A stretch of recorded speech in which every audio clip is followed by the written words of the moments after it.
pagi ini saya akan menjelaskan kuliah tentang konsep dasar luka bakar, fase akut, lanjut, dan permasalahannya. Di mana secara epidemiologi, luka bakar merupakan kejadian trauma yang keempat paling tinggi di dunia, ya. Jadi dia akibat kecelakaan juga menyebabkan suatu trauma, akibat jatuh dan kekerasan juga menyebabkan suatu trauma. Nah, WHO mengatakan terjadi pada 300.000 orang setiap tahunnya. Sedangkan data Kemenkes tahun 2014, di Indonesia luka bakar menduduki peringkat yang ke-6. Nah, apa itu luka bakar? Luka bakar adalah suatu bentuk kerusakan atau kehilangan jaringan yang disebabkan oleh kontak dengan sumber memiliki suhu yang tinggi atau suhu yang rendah. Ya, bisa karena panas, bisa karena dingin. Jadi darah kutub mungkin karena dingin, darah kita karena benda-benda panas. Baik itu berupa air panas, ya api, ya atau logam panas, dan lain-lain, sehingga menyebabkan suatu kerusakan pada jaringan kulit dan kedalaman dari jaringan tersebut.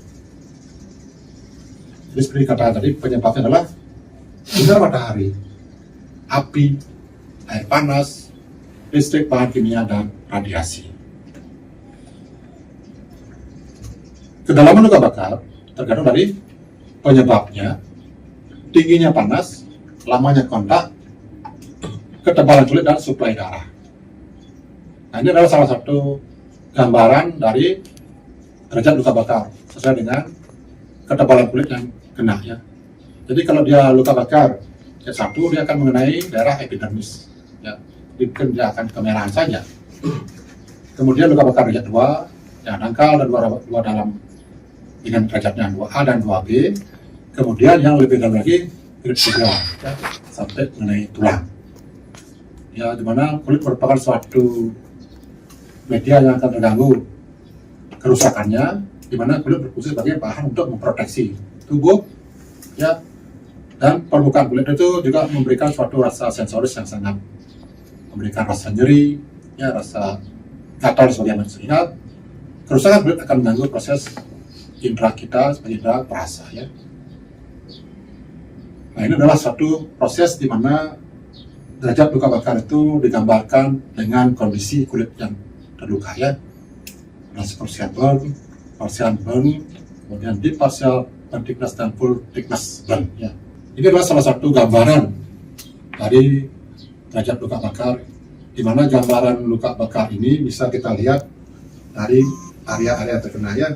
Ada yang kemerahan, ya, mungkin grade-nya 2A, kemudian yang ini mungkin 2B, yang ini mungkin grade 3, ya, sesuai dengan gambaran kerusakan kulit yang ada, ya.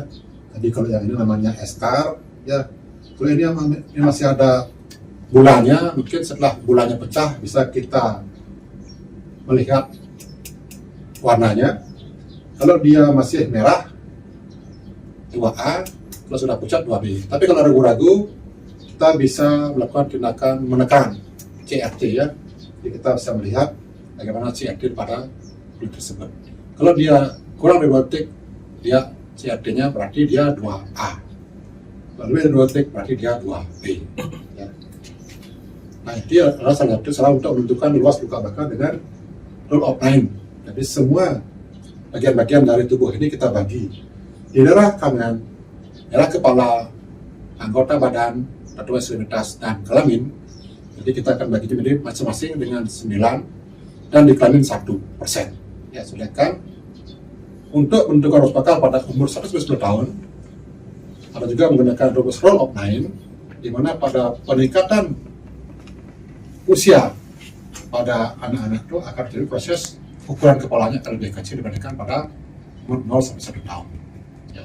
Di proses penghitungannya akan mengikuti penambahan asap ataupun gas beracun yang masuk ke saluran napasnya, sehingga dia akan memberikan dampak terjadi suatu udin, ya, baik itu pada laring maupun yang lebih dalam lagi. Kalau udin pada laring terjadi, tentunya proses daripada jalan napas akan terganggu. Tentu kita akan melakukan suatu tindakan penanganan dengan melakukan sangat cukup, ya. tadi saya jelaskan tentang bagaimana kita menangani dengan memberikan suatu pemasangan tracheostomy, ya. Nah, jadi kerusakan akan terjadi pada traktus respiratorius. Diikuti oleh kerusakan tersebut akan menyebabkan suatu permasalahan di paru sendiri, sehingga nanti menyebabkan suatu proses bahkan kematian, ya. Kemudian pada setelah berikutnya, bagaimana kita menanyakan pada saat dia masuk, ya, apakah pasien itu mengalami suatu cedera luka bakar di daerah tertutup atau di daerah terbuka dari kejadian tersebut. Kalau dia di daerah terbuka, maka mungkin terjadi proses inhalasi yang lebih ringan dibandingkan dengan yang tertutup, karena dengan kadar dari asap ataupun gas yang dihirup akan memberikan dampak yang sangat merugikan pada pasien tersebut, ya. Kemudian pada pemeriksaan fisik juga kita harus lihat, ya, mengobservasi luka bakar di rongga mulut ada nggak, di hidung ada nggak, ya. Kemudian ada nggak bulu hidung yang terbakar, misalnya. Diberikan obat penyelang nyeri, ya, karena pasien-pasien luka bakar kalau dia kondisinya luka bakar yang dangkal, ya, tentu dia akan mengalami nyeri, ya. Nah, ini dari satu, jangan pernah memberikan suatu pertolongan pertama dengan metode lain seperti menggunakan sepatu, ya, pemberian pasta gigi, kecap maupun bahan-bahan lain yang tentu akan memberikan suatu dampak pada kerusakan dari kulit yang mengalami luka bakar tersebut. Nah, ini salah satu tempat perawatan luka bakar di tempat rujukan, ya, karena kita di sini memiliki ban unit, ya. Ban unit ini adalah suatu tempat yang dilengkapi oleh monitor, kemudian ada ruang operasi yang melengkapi proses pelayanan pasien selanjutnya kalau pasien itu memerlukan tindakan operasi. Karena pasien-pasien luka bakar, ya, setelah kita mengalami suatu situasi yang memberikan suatu kondisi yang stabil pada pasien tersebut, kita akan lakukan tindakan perawatan daripada luka bakarnya, baik itu ataupun dari luka sendiri. Jadi kita bisa melakukan suatu tindakan penanganan awal, tahu jenis kumannya, tahu pemberian antibiotika sesuai dengan kuman yang ada pada pasien tersebut. Nah, sampai kita memberikan suatu antibiotika yang bukan pada kuman yang ada pada pasien tersebut. Jadi, kesalahan pemberian antibiotika menyebabkan suatu proses resistensi yang sangat tidak bagus pada pasien, dan bahkan memberikan suatu perawatan yang sangat lama. Kemudian juga pemborosan biaya karena pemakaian antibiotika lama, dan pasien datang sembuh karena antibiotika sudah resistensi, ya. Berikutnya adalah bagaimana kita melihat komplikasi pasien akut, pasien lanjut daripada luka bakar. Ya, ada 3 hal yang harus kita perhatikan, yaitu hipertrofi, keluit, dan kontraktur. Ini akan berhubungan dengan proses penampilan estetik daripada pasien. Kalau pasien mengalami hipertrofi, ya, jadi kelebihan pertumbuhan dari parutnya itu, tentu akan mengalami suatu proses yang sangat mengganggu. Dan juga keloid, dan juga kontraktur, ya. Nah, apa itu paru hipertrofik? Ya, jadi paru itu artinya pertumbuhan yang berlebihan, ya, pada kulit seseorang yang mengalami luka bakar tersebut, ya. Ini harus kita juga tangani nanti, ya, karena secara estetik dia nggak bagus. Nah, ini bisa kita cegah. Gimana cara mencegah? Tentu penggunaan pressure garment. Ya, pressure garment adalah untuk menekan bagaimana proses luka pertumbuhan kulit yang ada pada anggota tubuh tersebut, dia tertekan dan merata, ya. Ya, jadi kita bisa bikin itu, ya, pressure garment medicine. Tadi dia pressure garment itu dia suatu pemakaian bahan tersebut, dia menekan, bukan menjerat. Ingat, ya, kalau dia menjerat tentu akan mengganggu proses aliran darah dia ke distal. Tapi kalau dia menekan, dia akan merata. Ya, itu kita lakukan untuk mencegah suatu hipertrofi. Kemudian keluit, ya, keluit juga memberikan suatu dampak yang tidak bagus pada pasien. Pasien akan mengalami suatu proses rasa rendah diri, ya, karena dia merasa cacat. Tentu kita akan bisa mencegahnya. Di sini kita lakukan suatu proses bagaimana keluit itu bisa kita tekan dengan perawatan yang bagus juga, ya. garment, plus pemakaian obat-obatan ya untuk mencegah keluar tersebut ya. Jadi mungkin menggunakan steroid di sana ya, sehingga memberikan suatu dampak pengurangan ataupun meminimalkan waktu keluar pada pasien tersebut. Kemudian berikutnya adalah terjadi satu ini ya, salah satu gambaran daripada perbedaan hipertropik dan keluarnya. Jadi yang di atas itu adalah gambaran hipertropiknya. Jadi dia tebalnya dia memanjang ya. Mungkin dia merasa tidak nyaman dengan kondisi adanya parut tersebut. Kemudian keluar juga sama ya. Jadi dia lukanya akan melebihi daripada besar luka yang ada. Jadi mungkin dia juga akan gatal, tidak nyaman ya. Dia akan membentuk suatu jaringan yang sangat mungkin tebal dan keras ya.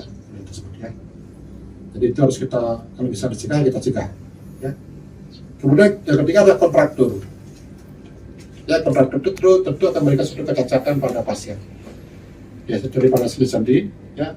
Jadi bisa berupa tarikan pada jari-jarinya ya, kalau dia menggunakan jarinya, ataupun pada raise-nya ya, jadi pergelangan tangannya, sikunya, ataupun di ketiaknya ya. Kalau dia menggunakan wajah, mungkin di wajahnya ya, baik itu tarikan pada hidungnya, matanya, mulutnya ya, itu akan memberikan suatu dampak bagaimana seorang mengalami suatu tarikan kontraktur pada sendi-sendi. Nah ini pun bisa kita cegah ya. Gimana cara mencegahnya? Ya, tentu kita akan melakukan suatu gerakan proses pemberian splint ya, splinting ya.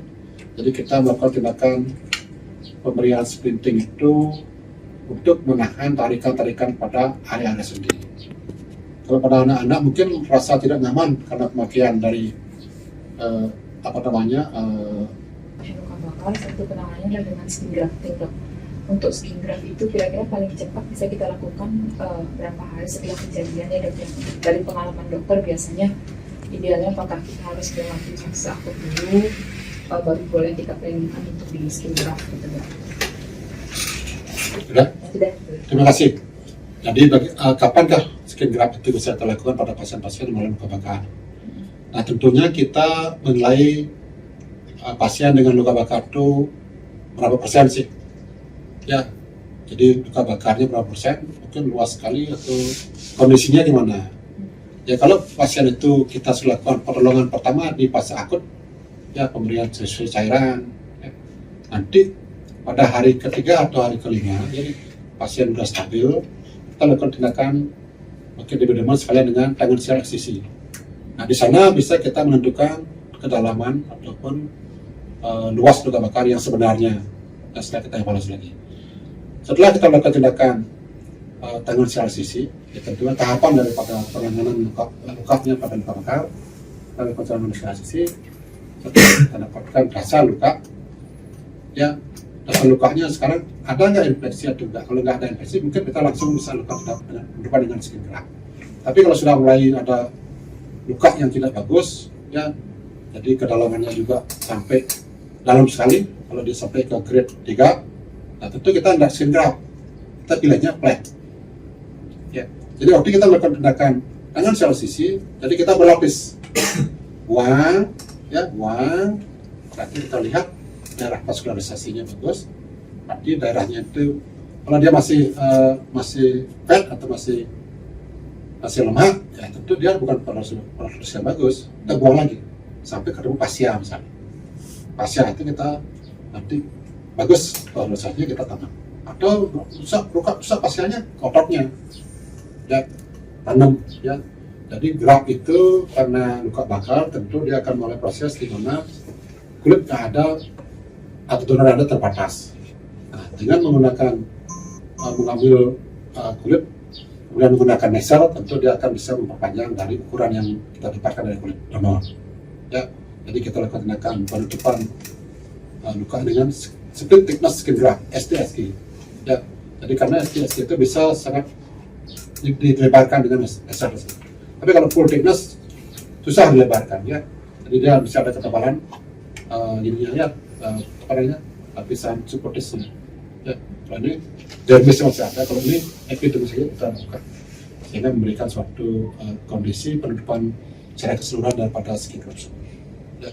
Jadi hari ke-3, ke-5 itu mungkin kalau sudah pasien stabil bisa langsung melanjutkan. Tentunya tergantung daripada luas. Ya kalau pasien luas sekali sampai 50%, kita bertahap.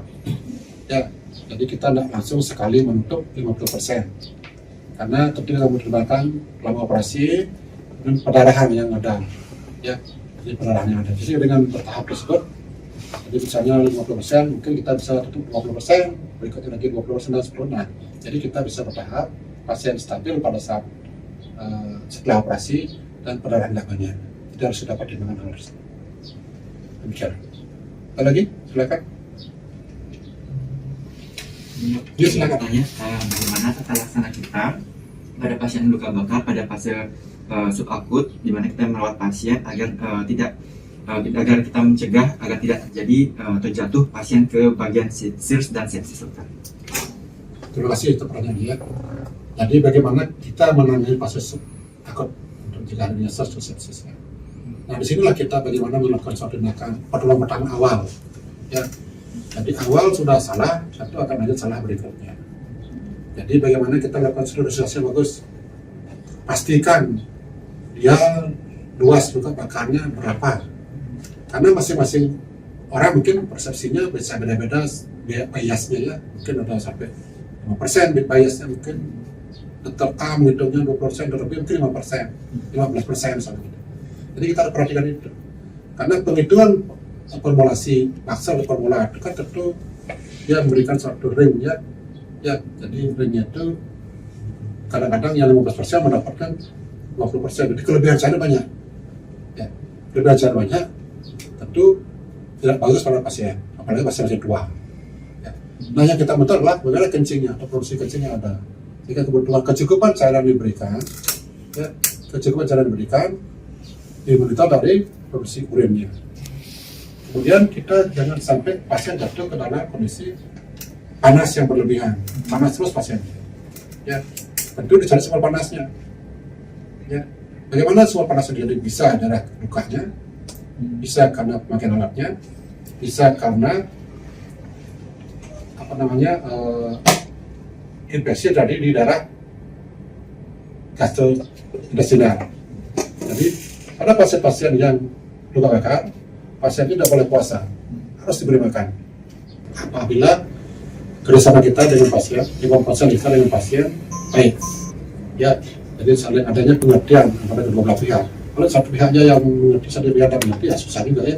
Jadi kedua belah pihak saling berkomitmen bahwa penanganan pasien itu diberikan yang terbaik sehingga memberikan suatu hasil yang baik. Sekian dari saya, dan setelah ini kita kembali ke pekerjaan masing-masing. Selamat pagi dan terima kasih.